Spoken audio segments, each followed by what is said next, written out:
તો રાજકોટમાં કમોસમી વરસાદથી ખેડૂતો પર માઠી અસર થઈ છે। પાક લેવાની તૈયારી હતી ત્યાં જ વરસાદ પડતા ખેડૂતોને નુકસાન વેઠવાનો વારો આવ્યો છે। પાક નુકસાનને લઈને કોંગ્રેસ નેતા પાલ અમલિયાની સરકાર પાસે માંગ। નુકસાનનું સર્વે કરી ખેડૂતોને સહાય આપવાની માંગ કરવામાં આવી છે। બાગાયતી ખેતી કરતા ખેડૂતોને મોટા પ્રમાણમાં નુકસાન થયું છે। લીંબુ, જામફળ, કેળ, પપૈયા તેમજ ઉનાળા પાકને મોટું નુકસાન થયું છે। તવમાં એ છે કે જમીન ઉપર તો તકલીફ જબરજસ્ત છે।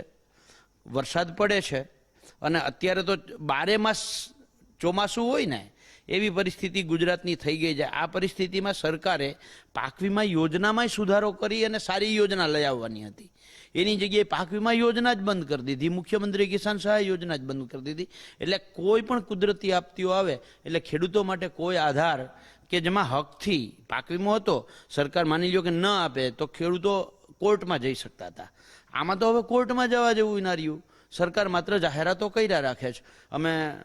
અને જાહેરાતો કેવી ખબર, વરસાદ પડે એટલે તરત સરકારના પ્રવક્તા આવી જાય, કૃષિ મંત્રી આવી જાય, પ્રેસને બોલાવે, પ્રેસ કોન્ફરન્સ કરે અને મોટી જાહેરાત કરે કે અમે એટલા દિવસની અંદર સર્વે કરી નાખશું।